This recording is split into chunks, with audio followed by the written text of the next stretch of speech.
For regular videos on ancient cultures and forgotten civilizations, please subscribe. Perhaps more than the name of any other ancient place, Atlantis is the one that has stirred people's imagination, evoking images of a grand civilization lost to the depths of the sea. Was it a real place? A utopian island with vast power and wealth? A real thriving empire that stood against ancient Athens?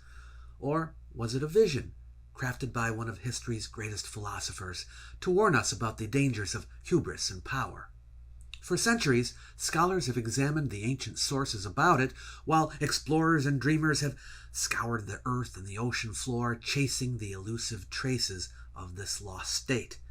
In this video, we take a deep dive into the origins of the Atlantis tale and examine the clues left to us in our oldest source. Join me as we peel back the layers of history, mythology, and philosophy to reveal what lies beneath the legend of Atlantis.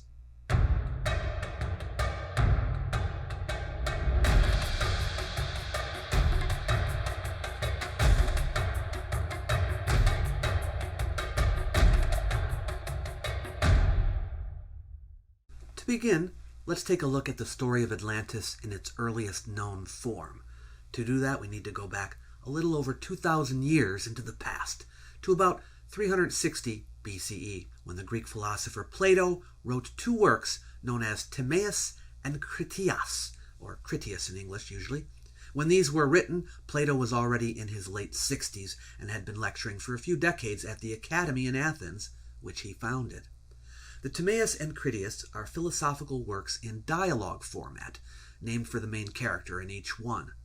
Plato, you see, wrote his books in dialogue form, in honor of his teacher Socrates, who developed the Elenctic or Socratic method, a method of argumentative dialogue that uses questioning to help people arrive at the truth. Plato uses Socrates as a character in his dialogues too, and Socrates is the one who customarily expresses the philosophical views that Plato wants to convey. The other characters have differing points of view. The conversations in Plato's Timaeus and Critias take place in Athens at the home of a certain Critias, with three other figures present: Socrates, Timaeus of Locri, and Hermocrates of Syracuse. Timaeus, from Locri in southern Italy, is described by Plato as both a politician and a scientist, though his historical existence remains uncertain. Whether real or fictional, the presence of Timaeus, a Locrian, in Athens for this dialogue is significant, as Locri, like Hermocrates' Syracuse, was an enemy of Athens during much of the Peloponnesian War. Plato's readers would naturally wonder how such figures could be in Athens, and Plato gives clues that point to 422 to 421 BCE, the only period during the war when there was a peace between Athens and Locri. Additionally, by referencing the lesser Panathenaic festival, Plato further suggests 421 as the likely setting for the dialogue. Regarding the identity of Critias of Athens, two historical figures have been proposed: either Critias, the notorious member of the 30 Tyrants, and Plato's great uncle, or Critias the tyrant's grandfather. The answer is clear based on the timeline. Critias states that Solon, the famous Athenian lawgiver, passed a story to his friend Dropides, Critias' great-grandfather. This story was then handed down to Dropides' son, Critias' grandfather, and finally to the Critias of the dialogue when he was a child. This chain of transmission allows us to rule out Critias the tyrant as the one in the dialogue, because there's too much time between Solon and his life to be covered by just 4 generations. Therefore, the Critias in the Timaeus and Critias is probably the grandfather of Critias the tyrant. Considering that there is a historical setting to this dialogue, we might ask if this is a transcription of an actual discussion, or is it a different kind of composition? You see, the average modern reader isn't aware of this, but this genre of literature, though rare today, was common in classical times. Specifically, I mean that an author would present several sides of a controversial issue in a lively dialogue format, where each interlocutor gives their opinion. None of the dialogues from these times purports to be an accurate transcript of a real conversation.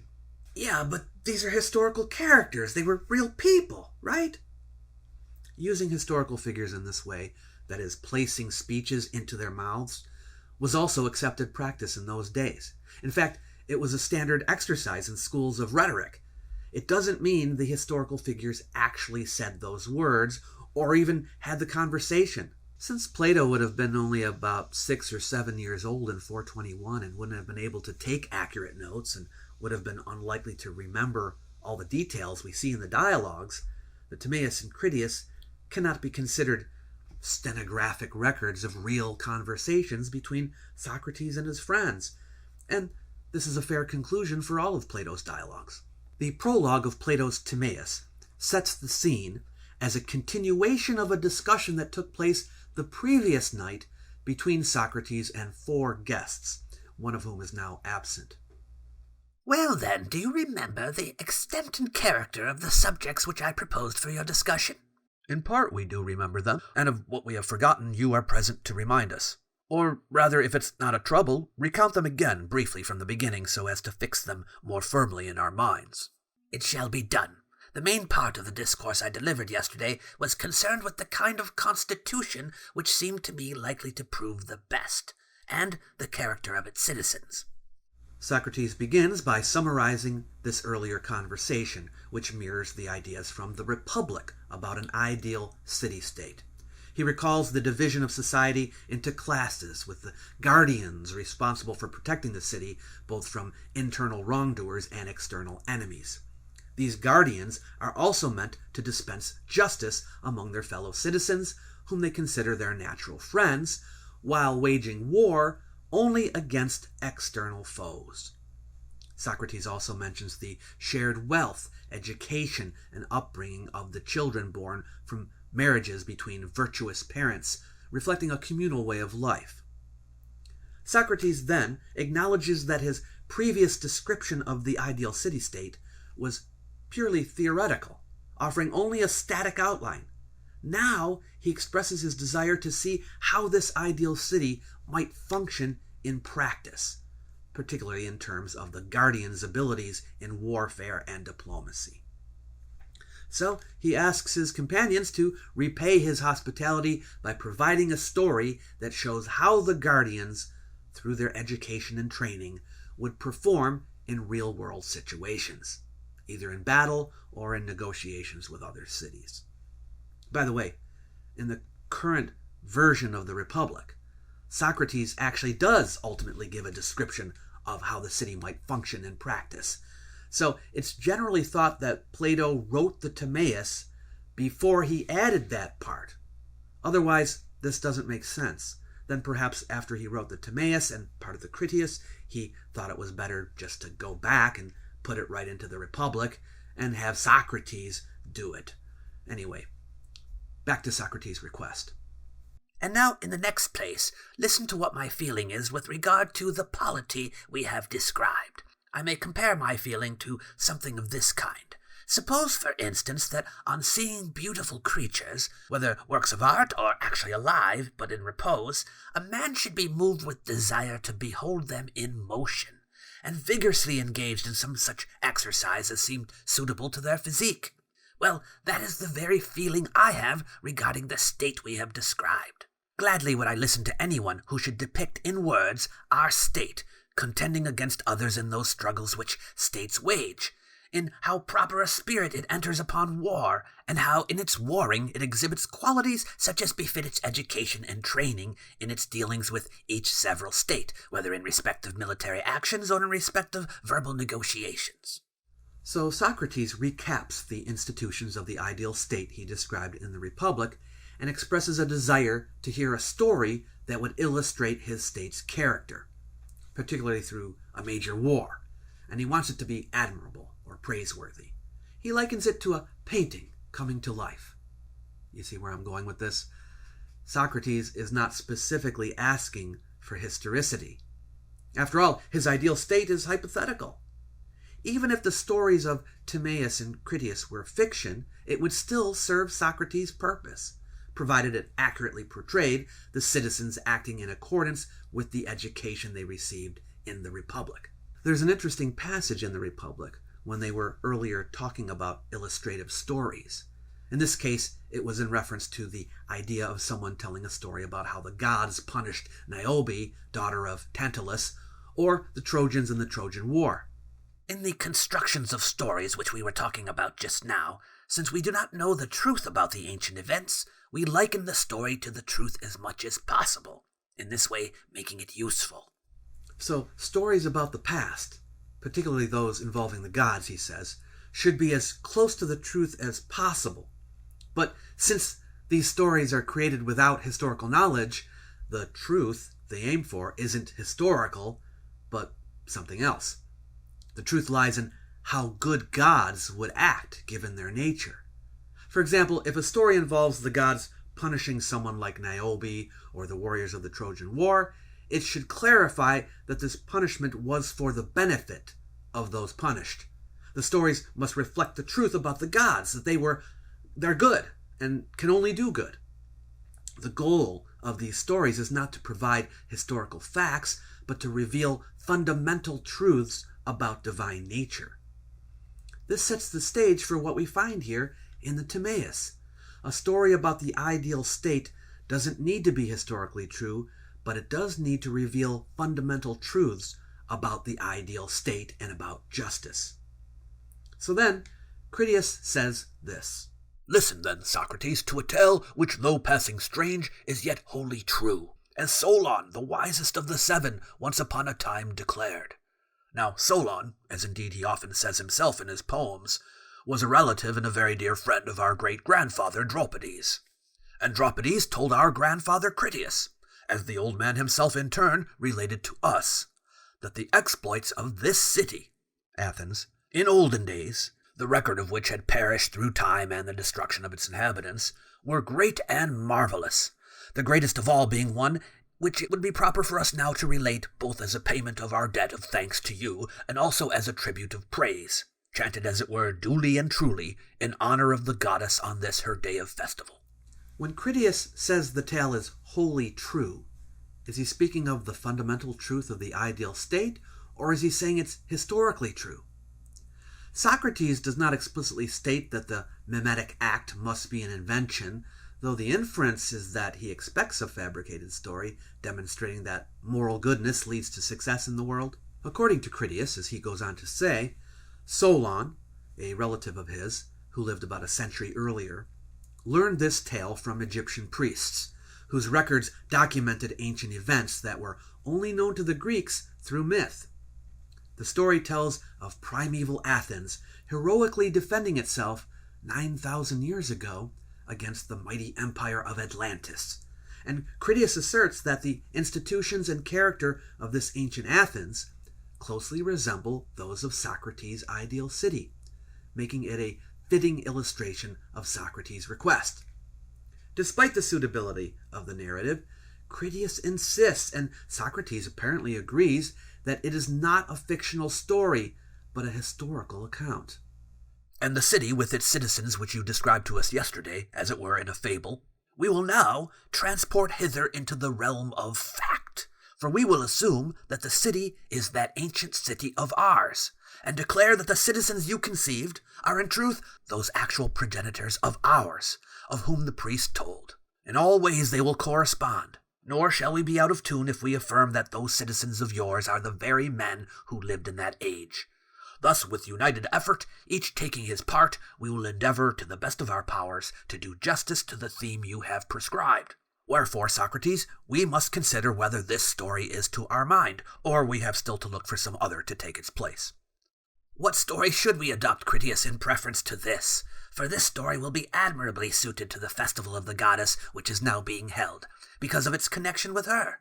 And the fact that it is no invented fable but genuine history is all important. How indeed, and where shall we discover other stories if we let these slip? Now, Socrates has not heard the story yet, so he cannot verify its truthfulness. But he is willing to take Critias at his word, though it's possible that he thinks Critias is making it up, and Socrates is just humoring him. The story centers on primeval Athens, which he says existed 9,000 years before the time of the Athenian statesman Solon. This would be in the 6th century BCE. Critias describes this ancient Athens as a utopia, resembling the ideal state Socrates outlined in the Republic. It was a society governed by wise and just rulers who lived harmoniously according to principles of justice. This Athens was notable for its stability, military prowess, and the virtue of its citizens, especially its guardians, who resemble the philosopher kings and warrior guardians of Socrates' ideal state. Opposing this virtuous Athens was Atlantis, a vast island empire located beyond the Pillars of Heracles, now known as the Strait of Gibraltar. And according to Critias, Atlantis was a powerful, wealthy civilization founded by Poseidon, the god of the sea. It ruled over the continent of Libya, what they called Africa, as far as Egypt, and over Europe as far as Tuscany. However, despite their initial greatness, the people of Atlantis gradually became corrupt. Their prosperity led to moral decay. The rulers of Atlantis became tyrannical, expanding their empire aggressively and oppressing other peoples. As they fell into decadence, they violated the moral and religious laws that had once guided them, and the divine order began to unravel. Critias recounts how Athens, with its just and virtuous citizens, stood alone in resisting the imperial ambitions of Atlantis. In a great war, the Athenians fought valiantly to protect their freedom and the freedom of other peoples from the encroaching Atlanteans. This is a direct reflection of the philosophical contrast Socrates presents in his earlier dialogues, where a just, virtuous city is contrasted with one driven by greed and excess. Despite their vast wealth and power, the Atlanteans were ultimately defeated by the Athenians. However, after this war, exactly how much time passed we cannot say, a cataclysmic event struck. But at a later time there occurred portentous earthquakes and floods, and one grievous day and night befell them, when the whole body of your warriors was swallowed up by the earth, and the island of Atlantis in like manner was swallowed up by the sea, and vanished. Wherefore also the ocean at that spot has now become impassable and unsearchable, being blocked up by the shoal mud which the island created as it settled down. So the Greek army was swallowed up by the earth, and the entire island of Atlantis was swallowed up by the sea. This quick, dramatic destruction seems to be a divine punishment for Atlantis' hubris and moral decline, highlighting the theme of cosmic justice. Now, some people misinterpret this to mean that the entire city of Athens was swallowed by the earth, but he says only the army. We're not given a reason why. I mean, they saved the day, didn't they? It may be that the army was still somewhere near Atlantis and was collateral damage. It's possible that your warriors is a copying mistake and the original was their warriors. Whatever the case, Athens itself survives in Critias' story. Interestingly, the primeval Athens described by Critias is nothing like the maritime democracy of the 5th and 4th centuries BCE, the Athens of his own time. Actually, Atlantis is more like the Athens of his own time. The Athens of old was more like Socrates' ideal state. In the Republic, Socrates had focused on the educational and legislative roles of the guardians and how justice manifests within both the individual and the city.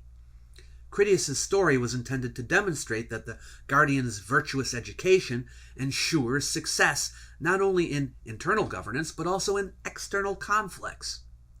Yet for this to be credible, it needs to be shown that justice is able to prevail during a time of war, when the necessities of war often challenge virtuous behavior. This is why Timaeus' account comes next. His creation story shows that both the universe and human nature are structured by the same rational principles, meaning that human reason, and therefore justice, is natural.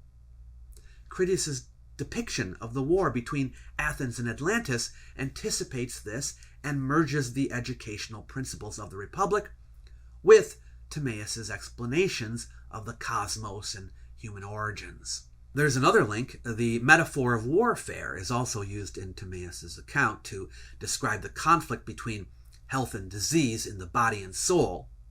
And in Critias' story, the aggression of Atlantis mirrors the internal struggle that leads to bodily and psychic illness. This reinforces the link between justice in the individual and justice in the city. Timaeus' account takes up most of the book, hence the name. While the book introduces the Athens versus Atlantis tale, it was intended to be fully developed in the Critias, the next book. But the Critias is not a whole book, because Plato never completed the project. So sadly, we only have its beginning. But it has a more detailed description of Atlantis. In this book, Critias begins by recounting the origins of Atlantis, the island, which was located at a distant point in the Atlantic Ocean, he says, was bestowed by the god Poseidon upon his mortal lover Plato, with whom he fathered 5 pairs of twin sons. These 10 sons became the first kings of Atlantis, with the eldest, Atlas, ruling over the central region of the island and giving his name to the empire. The land was fertile and rich in natural resources with abundant metals, particularly orichalcum, and every kind of flora and fauna. The island jutted out of the sea to an immense height, he says, and the mountains that surrounded it were more numerous than all the mountains in the world. The Atlanteans built magnificent temples and palaces, the most prominent being a temple dedicated to Poseidon, which was made of gold, silver, and other precious materials. The entire island was crisscrossed by a sophisticated system of canals and bridges, reflecting their advanced engineering. The kings of Atlantis ruled their respective districts according to Poseidon's laws, which had been inscribed on a pillar of orichalcum in the central temple. Every 5 or 6 years, the kings would meet to deliberate on matters of law and policy, and they would swear oaths over the blood of bulls, which were sacrificed as part of a ritual at the temple of Poseidon. One of the most detailed parts of Critias' speech is his description of the physical layout of the island's central region where the capital city was located. He says there was a series of concentric rings of land and water separated by canals. The capital itself had grand buildings, walls made of precious metals, and a central acropolis surrounded by lush gardens and temples. The city was fortified with walls made of orichalcum, gold, and other materials, and the canals were used for both transportation and defense. The Atlanteans had harbors, docks, and a navy capable of projecting power across vast distances. Their army included 10,000 chariots. He wants to emphasize their superior forces so that later he can show that meant nothing. Over time, the Atlanteans became morally corrupt. Their initial virtue and adherence to a divine law faded as their wealth and power grew, and Zeus decided they needed to be punished. In contrast, Athens is portrayed as a beacon of virtue and justice, famous throughout all Europe and Asia, he says, both for their bodily beauty and for the perfection of their moral excellence, and were, of all men then living, the most renowned.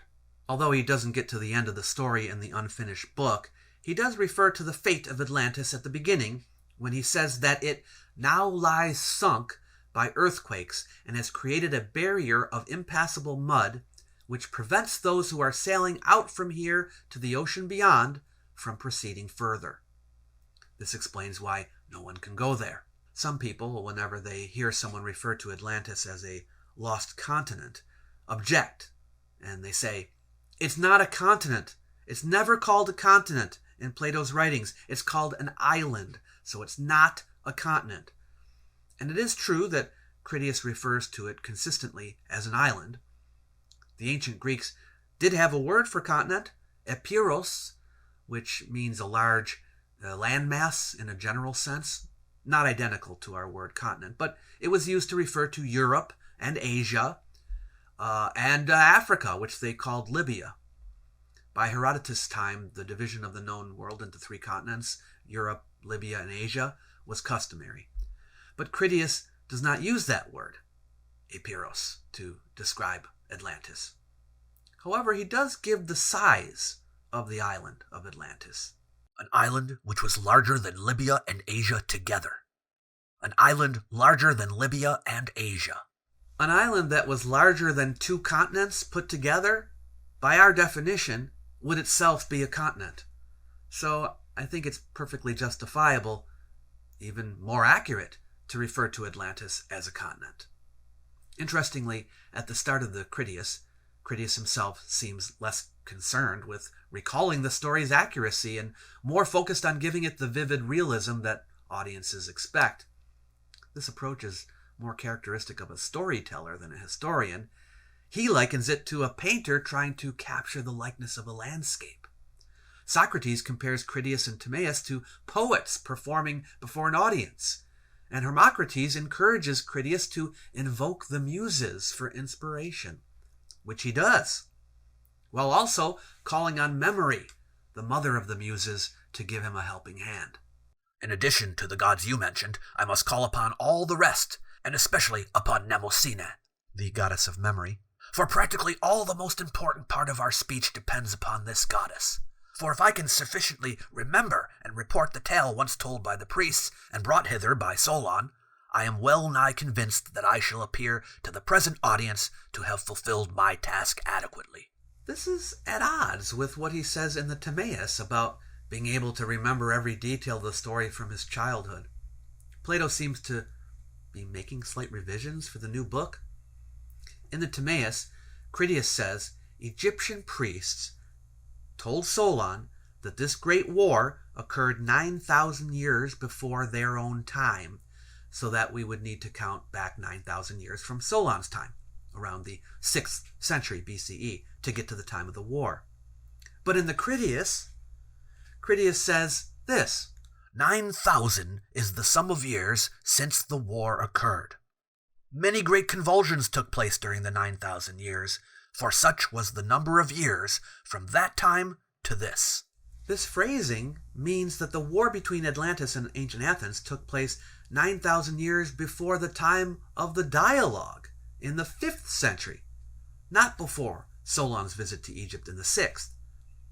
This shows that Critias is not really trying to be precise with the dating. The figure is very round, and a century one way or the other doesn't matter to him or to Plato. As a result of these ambiguities, both ancient and modern readers have drawn opposing conclusions. One interpretation is that Critias intends to relate a philosophical fiction, and that his comments about it being true are only in the sense that he's talking about a real city, Athens, instead of Socrates' imagined state. And their reason for interpreting it that way are taken from the passage I quoted earlier, where Critias says to Socrates, "And the city with its citizens which you described to us yesterday, as it were in a fable, we will now transport hither into the realm of fact.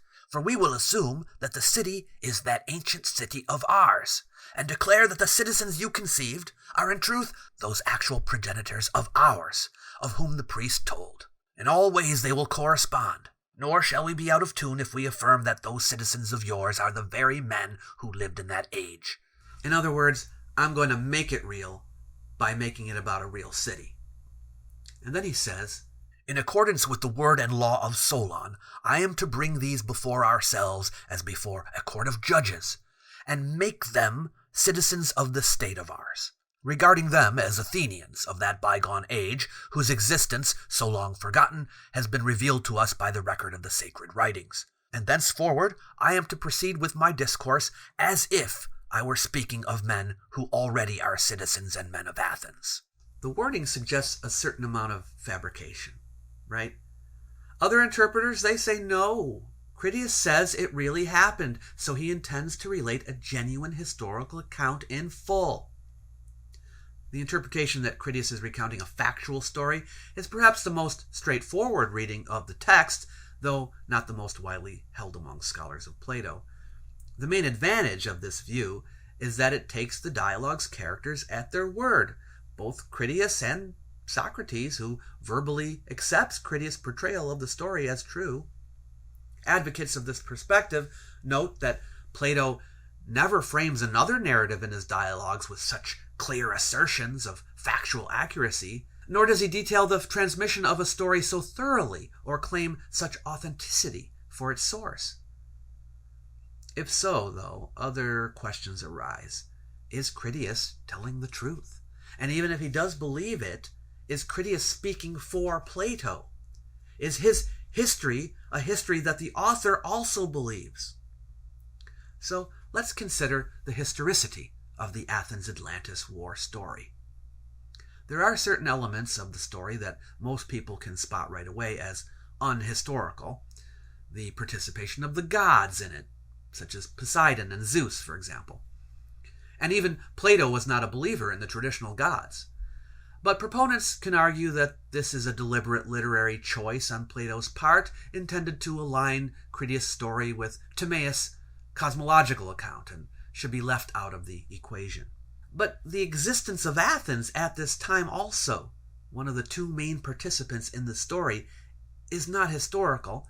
The archaeological evidence from Athens shows that it was settled in the Neolithic period and fortified in the 2nd millennium BCE. There was no city there 9,000 years ago. Remember, the story says Athens survived, so there is no reason to doubt that the record of its existence would be there in the archaeological record. And even legends of the Athenians up until the time of Plato and afterward speak of the city coming into existence much later. And what are the chances that primeval Athens society was structured in a similar way to the hypothetical city-state of Plato's Republic, a state of his own invention? One thing we might look at is whether the story came from somewhere else. In other words, if there's an earlier source for it, we would know that Plato didn't make it up for his books.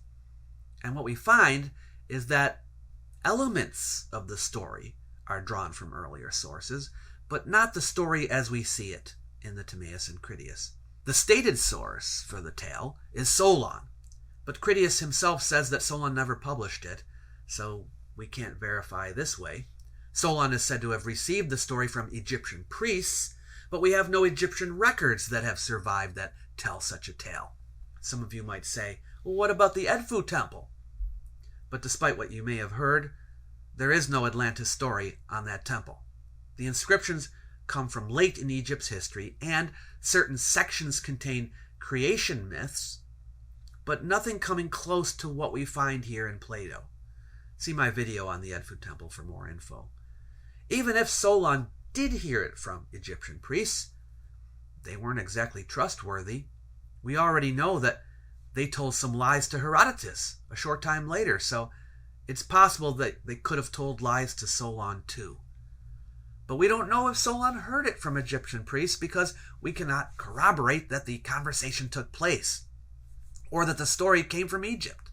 There is no writing from before Plato's time that matches Critias' story. Nothing about an Athenian-Atlantean war, or even of an Atlantis as he describes it. Now, of course, that doesn't prove that such an account never existed. Most records from ancient times are gone, but we have no evidence for it. We do, however, observe some possible antecedents for the story, elements that may have influenced it. So, for example, the Greeks did have ideas about islands rising up from the sea or sinking back down into the sea. There was a myth that the island of Rhodes, for example, rose up out of the sea. There was a myth about how Poseidon punished the land of Lictonia by sinking it beneath the sea. There were traditions about islands, and maybe even huge ones, out in the Atlantic. There also seems to have been a tradition that there was an impassable barrier of mud beyond the Pillars of Heracles. Critias, of course, gives his explanation for why it's there. And there, of course, was a whole bunch of deluge legends that already existed. Critias himself refers to several of them, the flood of Deucalion being the most well-known. But he makes clear that what happened to Atlantis was not any of these deluges. And the cataclysm that destroyed Atlantis did not destroy Athens, so it was not a worldwide flood. The name, Atlantis, has some history. It never referred to an island or an empire, but it just so happens to be a feminine adjective meaning of Atlas or relating to Atlas, or if you want to translate it into adjectival form, Atlantic.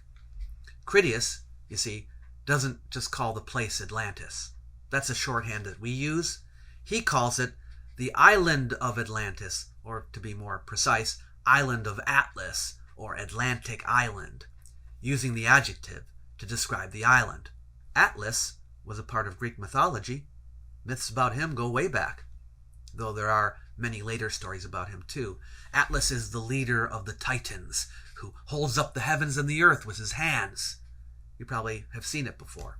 But he also gets associated with a mountain, which is interesting because the idea of special mountains holding up the sky goes way back and is present in the Near East as well.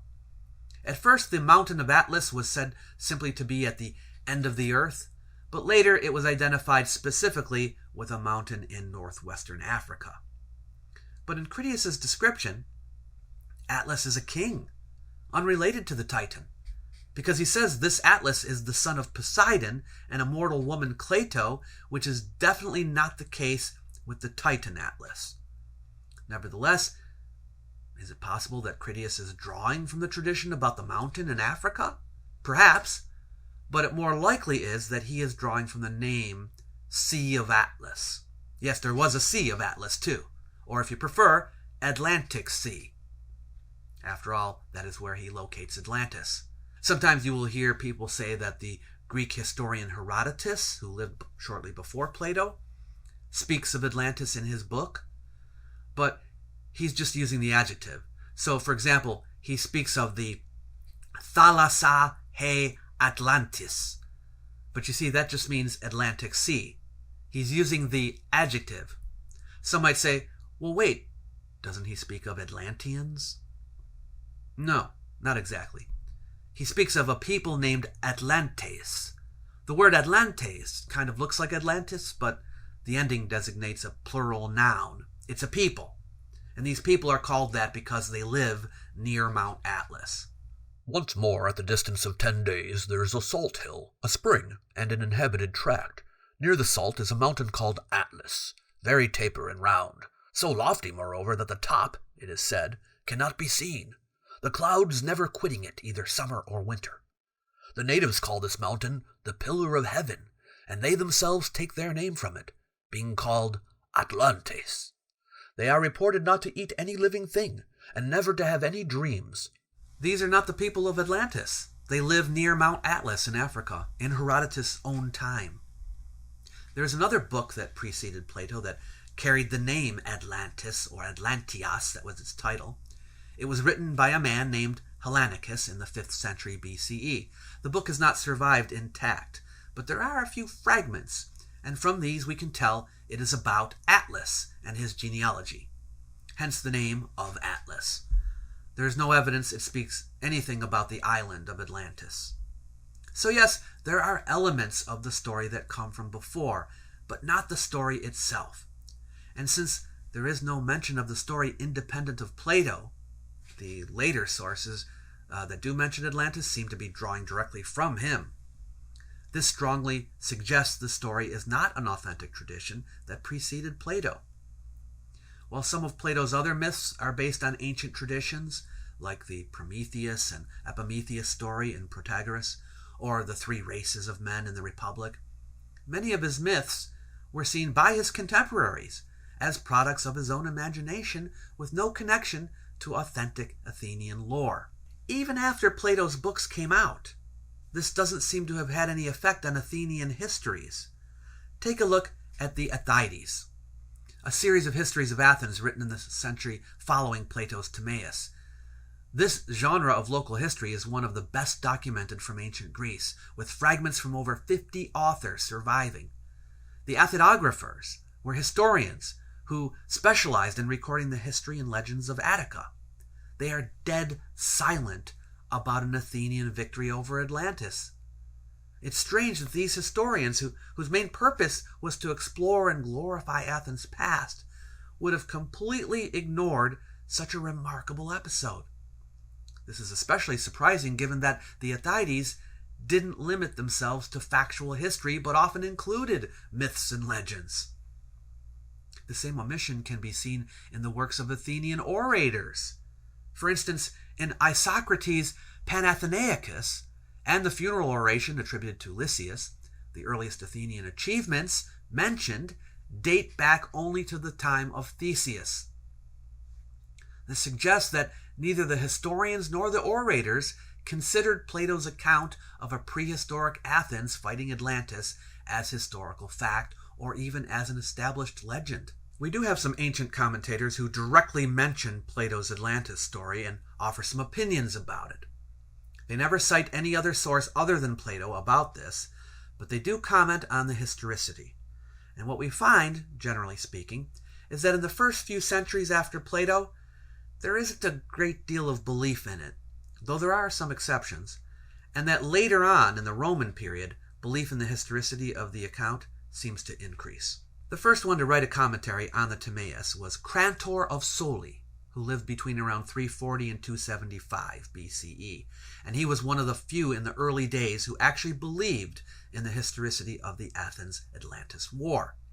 His commentary is no longer extant, but Proclus, a Neoplatonist philosopher from the 5th century CE, makes reference to it. He lived 700 years later, but he appears to have had a copy of Crantor's commentary. Here's what he says about it. As for the whole of this account of the Atlanteans, some say that it is unadorned history, such as Crantor, the first commentator on Plato. Crantor also says that Plato's contemporaries used to criticize him jokingly for not being the inventor of his republic, but copying the institutions of the Egyptians. Plato took these critics seriously enough to assign to the Egyptians this story about the Athenians and Atlanteans, so as to make them say that the Athenians really once lived according to that system.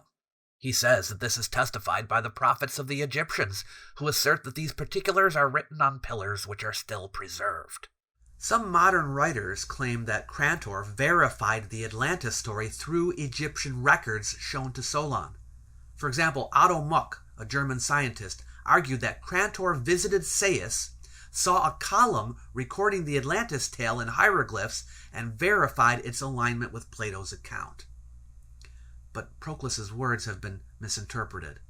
Proclus begins by noting that some say that it, the story of Atlantis, is an unadorned history, such as Crantor. He then adds that the Egyptian priests assert that these particulars are written on pillars which are still preserved. The confusion arises over the words "he says" in the last sentence. Some interpreters assume that Crantor is the subject here, as if Crantor were personally affirming the existence of these pillars in Egypt. However, the grammar suggests otherwise. When the passage is read in full, it becomes clear that Proclus isn't attributing a first-hand account of the pillars to Crantor. Rather, Proclus seems to indicate that Crantor is relaying what Plato described in Timaeus. Plato says it in the Timaeus. Critias says that the Egyptian priest told Solon that, quote, "whatever happened either in your country or in ours is preserved in our temples," unquote. Proclus even clarifies his interpretation later in the text, explaining that some take the story as history, while others view it as myth. He never implies that Crantor's view, while noteworthy, is grounded in new evidence or archaeological findings, but rather in Crantor's own interpretation of Plato's account. Proclus later summarizes that the story is neither pure myth nor literal history, treating Crantor's view as one extreme perspective. Crantor held a personal belief in Atlantis' reality, but Proclus himself wasn't convinced by this view. As far as we can tell from Proclus's references to other scholars, none of the many commentators on the Timaeus over the 800 years between Crantor and Proclus seem to agree with Crantor's literal interpretation of the Atlantis story. However, one significant figure, Posidonius, the historian, geographer, and polymath of the 2nd century BCE, did reportedly consider Atlantis as possibly real. Though we don't have Posidonius' original words, the Roman geographer Strabo provides a brief account, though this is often quoted out of context. On the other hand, he, Posidonius, correctly sets down in his work the fact that the Earth sometimes rises and undergoes settling processes, and undergoes changes that result from earthquakes and the other similar agencies, all of which I too have enumerated above. And on this point, he does well to cite the statement of Plato that it is possible that the story about the island of Atlantis is not a fiction. Concerning Atlantis, Plato relates that Solon, after having made inquiry about the Egyptian priests, reported that Atlantis did once exist, but disappeared, an island no smaller in size than a continent. And Posidonius thinks that it is better to put the matter in that way than to say of Atlantis that its inventor caused it to disappear, just as did the poet the Wall of the Achaeans. And Posidonius also conjectures that the migration of the Cimbrians and their kinsfolk from their native country occurred as the result of an inundation of the sea that came on all of a sudden. So, Strabo writes that Posidonius, while discussing geological changes like earthquakes and tsunamis in his On the Ocean book, mentions Plato's Atlantis story, noting it as a scenario that could be scientifically possible. Posidonius apparently favored framing Atlantis as an actual possibility over dismissing it as a literary invention like the Wall of the Achaeans in Homer's Iliad. Posidonius also suggested that a similar natural disaster might have driven the Cimbri tribe from their homeland, an example of how he was willing to entertain the plausibility of Atlantis' destruction without necessarily endorsing it as true history. Proclus later made a similar observation, noting that he thought Plato's account was scientifically credible. By the way, a sentence here has garnered some interest. When Strabo says, Posidonius thinks that it is better to put the matter in that way than to say of Atlantis that its inventor caused it to disappear, just as did the poet the Wall of the Achaeans. He clearly is referring to someone else's opinion, not that of Posidonius, and it appears to be an opinion that the reader would be familiar with because Strabo doesn't specify who. So it's something that someone else had written about Atlantis, namely that what made it disappear was its own inventor, just as the poet, referring to Homer, made up the Wall of the Achaeans. So somebody prior to Strabo had the opinion that the Atlantis tale was an invention and not a historical account. Who was this person? Well, we get a clue later in Strabo's work when he speaks of the Achaean Wall. For Homer says that the wall had only recently been built, or else it was not built at all, but fabricated and then abolished by the poet, as Aristotle says. So here, Strabo refers to a work of Aristotle, no longer extant, in which the philosopher Aristotle wrote that Homer fabricated the story of the wall and then fabricated its destruction. It's probably a work called Homeric Problems that we hear about in other sources. Putting two and two together, it seems Aristotle is the one Strabo referred to earlier, who compared Homer's fabrication of the wall and its destruction to Plato's fabrication of Atlantis and its destruction. Aristotle, as you may know, had been a student of Plato. Torvald Franke, a viewer of this channel and an Atlantis researcher, who has written many articles and several books on Atlantis, sent me a few of his books to read, and one of them is all about the matter regarding Aristotle. He is of the opinion that since Strabo does not mention who he's referring to in the passage about Atlantis being a fabrication, we cannot say it was Aristotle. He says the part about the wall may be Aristotle, but not the part about Atlantis, that it could very well be from another author. But that seems less likely to me, because Strabo is referring to a comparison someone else made. So both go together. The inventor caused Atlantis to disappear, just as the poet caused the wall to disappear. Seems to be one thought.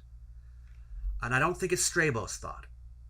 Franke puts a lot of effort into examining the grammar so that he can separate the two parts of the sentence and into separate references, but I do not find his arguments convincing. It doesn't matter to me whether Aristotle said it or not, but single authorship for the sentence seems to be the most obvious way to take it. This is not to throw shade at Franke. His research on Atlantis is very thorough. Neither Posidonius, Proclus, or even Strabo, who leaned towards skepticism, seems to have considered that Plato might have based his account of Atlantis on real events or disasters of his time. We talked about what legends he may have been influenced by, but what about actual events?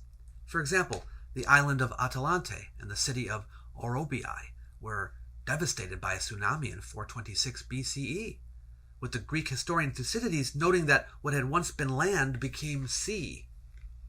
Additionally, Helike was famously swallowed by the sea in 373 BCE while Plato was living, and the ruins remained visible underwater for centuries as a reminder of the tragedy.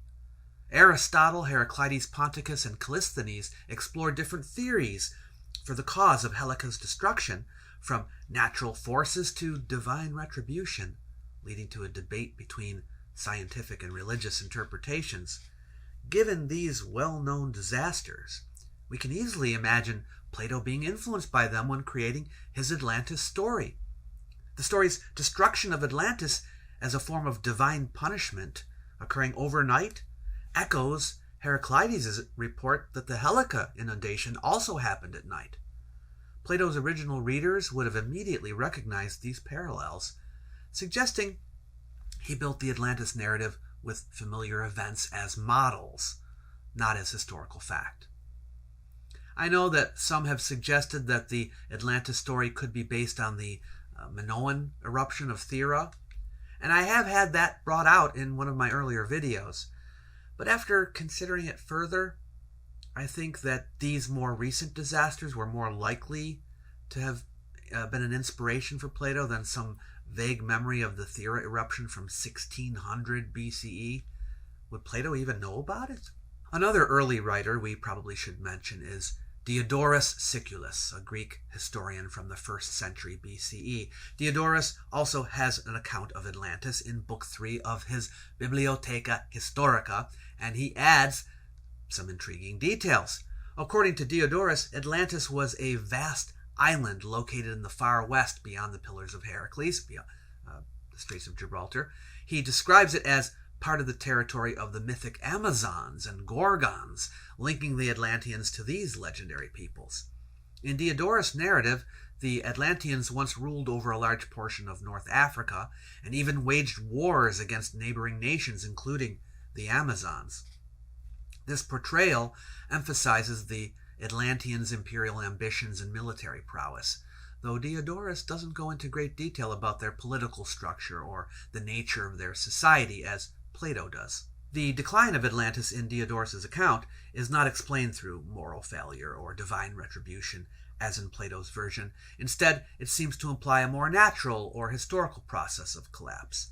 Diodorus does not elaborate on the specific reasons for Atlantis' downfall, nor does he describe a cataclysmic event like the one in Plato's dialogues. His account of Atlantis is more of a historical, geographical reference, woven into broader mythological traditions about the distant past, rather than a deeply symbolic or philosophical tale. Diodorus is clearly drawing from Plato, but he has extra information which appears to draw on other legends, and significantly, this is in a history book. So clearly, he believes it is historically true then, right? Well, the thing is, Diodorus admits he includes myths and legends in his history. In the introduction to his Bibliotheca, Diodorus explains that he set out to write a comprehensive history, believing that those who undertake such work deserve universal gratitude. By presenting both the successes and failures of past figures, he argues, historians offer valuable lessons without risk, enabling readers to learn from others' errors and emulate their achievements.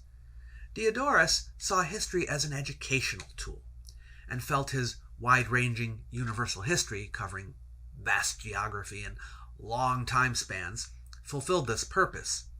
He identifies the essential ingredients for a universal history, starting with the earliest events and ancient mythologies, to provide a complete record up to his own era, documenting world events as if they were a single city's affairs, including the deeds of non-Greek barbarians, encompassing diverse and varied events rather than focused on one people or city, placing each event in its proper time frame and connecting events to create a continuous narrative. Diodorus asserts that a unified, interconnected history benefits readers more than fragmented accounts. Now, in the introduction to Book 4 of the Bibliotheca, Diodorus highlights the importance of myths in universal history and discusses the challenges involved in documenting them. I am not unaware of the fact that those who compile the narratives of ancient mythology labor under many disadvantages in their composition. For in the first place, the antiquity of the events they have to record, since it makes record difficult, is a cause of much perplexity to those who would compose an account of them. And again, inasmuch as any pronouncement they make of the dates of events does not admit of the strictest kind of proof or disproof, a feeling of contempt for the narration is aroused in the mind of those who read it. Furthermore, the variety and the multitude of the heroes, demigods, and men in general, whose genealogies must be set down, make their recital a difficult thing to achieve. But the greatest and most disconcerting obstacle of all consists in the fact that those who have recorded the deeds and myths of the earliest times are in disagreement among themselves. For these reasons, the writers of greatest reputation among the later historians have stood aloof from the narration of the ancient mythology because of its difficulty, and have undertaken to record only the more recent events. We, however, holding the opposite opinion to theirs, have shouldered the labor which such a record involves, and have expended all the care within our power upon the ancient legends. For very great and most numerous deeds have been performed by the heroes and demigods, and by many good men likewise, who because of the benefits they conferred, which have been shared by all men, have been honored by succeeding generations with sacrifices which in some cases are like those offered to the gods, in other cases like such as are paid to heroes, and of one and all the appropriate praises have been sung by the voice of history for all time. So he identifies four main difficulties: the ancient nature of the myths, lack of precise dates, the complex genealogies of numerous heroes, demigods, and humans, and disagreements among previous storytellers.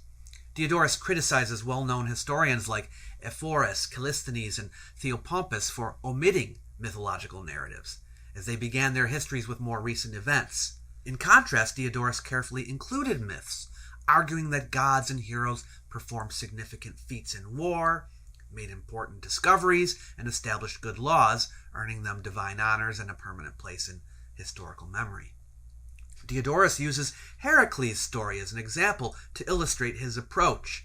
In the introductory chapter to Heracles' deeds, he again mentions the difficulties of recording myths, adding the challenge of writing in a way that does justice to such a great figure. He observes that the age and extraordinary nature of myths often make them seem unbelievable, yet he contends that these accounts are essential to a complete historical record. Some readers set up an unfair standard and require, in the accounts of the ancient myths, the same exactness as in the events of our own time, and using their own life as a standard, they pass judgment on those deeds, the magnitude of which throw them open to doubt, and estimate the might of Heracles by the weakness of the men of our day, with the result that the exceeding magnitude of his deeds makes the account of them incredible. For, speaking generally, where the histories of myths are concerned, a man should by no means scrutinize the truth with so sharp an eye. Diodorus demonstrates both his appreciation for the educational value of myths and a balanced perspective on their historical accuracy. He believes myths are essential to a universal history because gods and heroes performed notable actions that readers could learn from. Yet he also acknowledges that myths do not hold the same factual rigor as history, and their truth should not be scrutinized too strictly. He notes the inconsistencies in ancient myths, explaining that divergent details across different accounts are to be expected. Diodorus' approach to myth is distinctive as he weaves myths throughout the first 6 books of the Bibliotheca, crafting a universal history that encompasses the myths of various cultures, including Egyptians and Assyrians, Libyans, and Greeks. His mythography has 2 layers, one derived from his sources, and the other shaped by his own interpretations and adjustments. He doesn't simply adopt myths as he found them. Oh no, he instead reshapes them to align with his view of mythology's role within history. His retellings of familiar myths are often linked to contemporary events and incorporate elements from biography and geography. Consistent with his belief that myths of gods and heroes should not be excluded due to their complexity, Diodorus includes the stories of many mythical figures in a biographical style. Additionally, his mythography has a geographic dimension as he traces the journeys of gods and heroes with reference to real places. For example, in recounting a journey of Zeus, he identifies actual locations, even situating the fictional island of Pangaea within a real-world context. And the last ancient writer I think we should take a look at is Plutarch. Plutarch was a Middle Platonist philosopher who lived in the late 1st and early 2nd century CE, and he's known for composing a series of biographies about famous people, 48 of them, called Parallel Lives. One of them is a biography of Solon.